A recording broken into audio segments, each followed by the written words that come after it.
C'era già arrivato Hammer tanto tempo fa sostenendo che tutte le malattie sono di natura psicosomatica, ed è vero, Jung prima di Hammer lo aveva detto in termini molto meno violenti di Hammer, no? Ma è così, tu ti ammali perché sei te che ti vuoi ammalare inconsapevolmente, perché la malattia rappresenta una domanda. Pensa, la malattia è una domanda che te ti fai tutte le volte che te guarisci è perché hai trovato la risposta. Pensa quante volte in una giornata ti ammali e guarisci, piccole malattie e piccole guarigioni, grandi risposte, grandi domande, grandi malattie. Ma perché quindi noi sembra che il processo sia contra-termodinamico? Come mai ci ammaliamo? Non ci si può ammalare, la termodinamica ce lo vieta, l'entropia diminuisce durante la malattia, e invece non è così, non è così, non è così. L'entropia aumenta sempre, te all'inizio sei totalmente inconsapevole di te, sei sano, felice e coglione. A quel punto ti fai una domanda, ti ammali. A quel punto devi cercare una risposta. Ricordati che questo è il secondo punto della vita, il primo punto è che sei felice e la tua entropia è meno infinita, perché l'entropia è il meno logaritmo dei microstati, cioè i microstati sono il numero di cose che ti qualificano, che tu sei. Allora, il numero di cose che tu sei, siccome tu sei quello che fai, se non fai niente, è l'unico modo per essere completamente scemo, se non fai niente, il logaritmo di 0 è meno infinito. È infinito. Cioè, quando te cominci a chiederti una cosa, te c'hai una domanda e una risposta, hai 2 microstati, meno logaritmo di 2, è già qualcosa, è un numero. Quando tu avrai una risposta, hai il meno logaritmo di 1, che è 0, e noi sappiamo che l'entropia va da meno infinito a 0, che è il massimo valore ottenibile. Quindi te guarisci. Quindi in questo contesto, quando te ti stai facendo una domanda, cioè ti stai tecnicamente ammalando, la tua entropia non diminuisce, nel contesto globale la tua entropia sta aumentando, perché tu ti sei chiesto, ti sei accorto che c'è un problema da risolvere, la tua coscienza sta aumentando, e poi lo risolvi e guarisci. Terzo punto, sei guarito. Il terzo punto è come il primo, è guarito il primo punto, sei guarito il numero 3. Allora tra l'1 e il 3 non c'è nessuna differenza? 25 anni per tornare indietro a Valerio Rossi? No, c'è una bella differenza. Prima eri guarito e scemo, oggi sei guarito e sai le cose, sei consapevole di te. Questo è quello che accade sempre quando noi facciamo qualsiasi tipo di ragionamento, qualsiasi. Nella vostra vita pensate a quando avete avuto un problema, lo avete risolto, a un certo punto il loop si chiude e ci dobbiamo chiedere perché ci ammaliamo, e ci ammaliamo perché l'entropia aumenta, perché noi siamo qui per fare l'esperienza, e l'esperienza, se la facciamo in armonia, non ci ammaleremo mai, perché comprendiamo tutto quello che dobbiamo comprendere. Ma se noi facciamo fatica a comprendere le cose e non le vogliamo capire, o non riusciamo a capire per tantissimi motivi, ecco che avviene la malattia, ecco che avviene lo stato di disagio, ecco che avviene tutto quello che deve avvenire. E avviene non perché c'è un Dio cattivo che ci punisce perché te non hai capito, c'è il Dio che sei te, che non ti sta punendo affatto, ma ti sta dicendo guarda che devi capire questo, se no non vai avanti. E quindi ti ammali, e lì c'è il problema. Guarisco o non guarisco? Lì c'è il problema di Valerio Rossi. Esco dal problema o non esco dal problema? Il problema di Valerio Rossi è il problema di tutti gli adulti italiani. Esco dal problema o non esco dal problema? Tanti sono usciti dal problema A tanti non sono usciti dal problema, perché? Perché non sono voluti uscire dal problema, perché? Perché il lupo a un certo punto gli ha detto, ma per uscire devi capire, per capire devi comprendere che l'alieno è come lo zio che quando c'avevi 6 anni ti ha violentato a casa, te lo vuoi ricordare questa cosa? No, non me la voglio ricordare, e allora rimani con l'alieno. Perché è doloroso capire. Allora, quando è doloroso capire, te non vuoi capire, e quello che succede è che non capendo soffri per tutta la vita. Alla fine della vita devi capire e ti rifiuti di capire e allora continuerai a soffrire anche un'altra vita. Non c'è problema, non c'è sconto, perché sei te che automaticamente ti poni questo problema e che devi andare avanti fino alla fine. Non c'è niente da fare, non ci sono sconti per nessuno. Il nostro problema è quello che noi siamo di fronte a 2 vie, il percorso breve e il percorso lungo. Il percorso breve è il percorso felice, il percorso lungo è quello complicato. Nel percorso breve c'è un solo fotogramma, passo da A a B, faccio un salto e vado di là. C'è un solo fotogramma, devo soffrire 100 unità di sofferenza. Il percorso lungo, devo soffrire sempre 100 unità di sofferenza, però sono 100 fotogrammi, e ognuno che vale 1. Quindi devo un fotogramma di qua che vale 1, devo soffrire 1, di qua l'unico fotogramma vale 100, devo soffrire 100, cazzo, soffro 1, però soffrirai 1 100 volte, cioè non è, allora soffri subito 100, no? Ti potrei dire. Ebbene, ti dirò anche che la sofferenza non è necessaria, perché tu credi di soffrire e quindi soffri, perché sei tu che crei la tua sofferenza. Nell'istante in cui tu accetti di rivedere, di ricordare, di comprendere quella cosa che ti ha creato la malattia, che ti ha fatto soffrire, in quell'istante scopri che non soffri per niente. Scopri che tu non hai voluto vedere quella cosa, ti sei ammalato per paura di soffrire, ma se la guardavi subito e la vedevi non avresti sofferto, avresti compreso. Ecco, per cui noi siamo portati. Io stesso ero portato a fare così, cioè a girare la testa dall'altra parte, no, quello non lo voglio vedere. Sì, la roba ti segue. Non puoi scappare, cioè gli addotti che cambiano casa, no? Gli addotti cambiano casa perché in quella casa lì ci sono gli alieni che vengono a prendere, ci sono gli spiriti che vengono a prendere, ci sono gli diavoli che vi rompono le palle. Cambi casa e cosa succede? Che il tuo problema viene con te.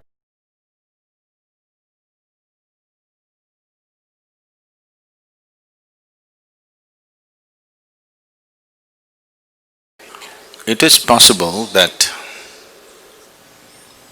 you could have caused physical damage to your system, an ailment,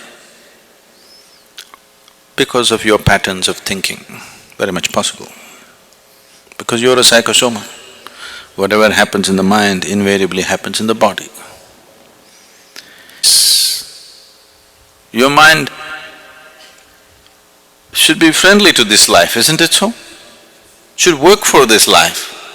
After all, your mind is your employee. Yes or no? Why have you made him your enemy? If you do not know how to handle the people who work for you, they will turn into your enemies. Don't have any misunderstanding about this.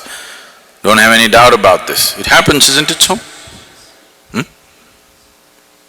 If you don't handle your own children properly, they will turn into your enemies. No? You have any doubt? No, not my son, he won't do that. Don't have any doubt, he'll do that. If you don't handle him right, he will turn into your enemy, yes or no? Yes or no? That's the way life is. Now, why is it your mind, such a powerful, beautiful, miraculous thing, has turned into your enemy? This is something we have to look at, whether you have an ailment or you're on the way. Whichever way, it's time you look at it, isn't it so? You shouldn't let any time pass, because thinking diseases in and thinking diseases out is not fun. It'll cost life. Once you have an ailment, it becomes a full-time engagement. You won't have any other luxury of sitting and listening to spiritual discourse like this. It'll take away everything. You'll be sitting in a hospital queue. Yes or no? It's not fun. Yes? It's not fun. Till you get there, you don't realize how bad it is. I want you, everybody, however healthy you are, once a month, take a tour of a major hospital in your town. You must. Really, you must go and see. Not for some perverse pleasure, but you must see what can happen to human beings. Just small things wrong, that's all. They didn't commit any great crime. They were just every day creating little acid in their stomach. See where it's gotten them. If you handle everything right, still the damn tick may get into you and cause problems, who knows? Yes? You handle everything right, doesn't matter. The nature of life is such, even if you drink milk, you could get poisoned. But if you're talking about drinking poison and living well, all the best. That's all I can say. Isn't it so? If you eat good food, it can turn into poison in your stomach, it's possible. If you eat the best things, it can turn into poison. You want to eat poison and live well? I can only wish you luck,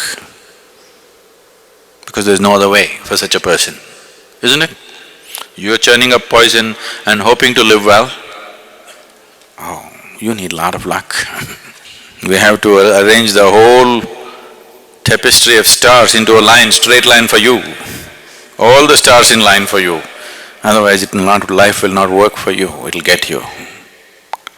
So, please keep your mind in line. It should work for you. It should do beautiful things for you, not ugly things. Why is your mind doing ugly things? So, now, I can't stand her, I can't stand her. If I develop resentment, anger, hatred, these are all poisons you drink and you expect someone else to die. Life doesn't work like that. If you drink the poison, only you die, not somebody else. I hate her, I want her dead, I want her dead. Only you die, not her. Isn't it? You drink poison and you expect somebody else to die. It doesn't work like that. So, you need to get this straightened out. If your mind is working against you, first and foremost thing that you do is take a break from every damn thing that you're doing, it doesn't matter what you're doing. You understand? Your work, your family, your nonsense, take a break from everything, go to an appropriate place. If you want, you can come here or go to India, go somewhere else, wherever it works for you. Do something about this one. Fix this one before you enter the world, isn't it? So, sit down in one place, see what you can do about this one. Because once you live in this world, either you must do something good to yourself or you must do something good to 10 people around you. Either you must be keeping yourself truly joyful and living, you don't care about anybody, it doesn't matter, at least you're happy, they're okay. Or you're doing something nice for somebody around you, you're okay. Anybody who is not doing any good to himself or to anybody around him has really no right to call himself human, isn't it? That much intelligence and awareness nature has put into you, isn't it so? Yes? Maybe you can't do some great act in the world, it doesn't matter. At least walk gently upon this planet, that much you can do, right? Yes? Maybe you can't go out and serve the whole world, it doesn't matter. At least walk joyfully. If you walk joyfully on this planet, suddenly you see the whole world looks beautiful. Once the whole world looks beautiful, naturally you will shed a glance, a loving glance upon everything. This is natural process. Is it so? If you walk through this very joyfully, whatever you look at looks beautiful. Once everything looks beautiful to you, you naturally shed a very loving glance upon everything that you see. You are a blessed being. That's all it takes. And if you are not so, isn't it time that you take some time off and work upon yourself? No, I am doing something important. You're not doing anything important. Because in everything that you do, who you are will find expression, isn't it? Not your stupid good intentions which will find expression. Who you are will find expression in everything that you do. If you have poison in your head with good intentions, you'll inject poison into the world. That's what is happening in the world. More damage is happening to this world with good intentions than with bad intentions, isn't it so? So, your good intentions are not going to save the world. How you are. And how you are will change only if you can breathe, walk, lie down, sit down joyfully. If you cannot do this one thing, everything else will be just poison, whatever you do. Only when you're pleasant within yourself, you feel pleasant about everything around you. Only when you feel pleasant about everything around you, you move around with a certain sense and value to life around you. Otherwise, it doesn't matter how much morality you carry in you, how many scriptures you remember, you will find ways to do the cruelest possible things. So the first and foremost business, the first and basic responsibility for a human being is how he sits here. Are you sitting here joyfully? Are you sitting here with some misery being manufactured in your head? This is the foremost thing that you have to attend to. Only after that everything else. Because otherwise nothing else really works, please see. Whenever you feel very miserable, always the thought comes, you want to end your life. You don't take action on that, but thought comes, isn't it? Yes or no? You try this, 24 hours you remain in misery. You always entertain yourself with a television or a book or a friend or something. Don't do that. 24 hours just remain in misery. Within 24 hours, you will get serious thoughts that you want to end your life, for sure. Because nobody can bear misery more than for a few minutes. More than a few minutes, you need a diversion, otherwise you'll go crazy, isn't it? To understand misery does not work. That's not the way to conduct life, whatever may be your life situation, whatever I'm saying. Whatever may be happening with your life, maybe when you came to the satsang you packed everything in your car and come and you have no house to go back to. Maybe something else. There may be many things in life. Whatever it may be, you are better off than when you were born, isn't it? You came with nothing, at least you got something now. You are on the profit side. Look at the beauty of life. You came with utterly nothing. Whatever may be happening, you are still in profit, not in loss. So you cannot complain. Isn't it so? So, don't try to think your disease away. Think your misery away. If you think your misery away, ailment or no ailment, we'll see.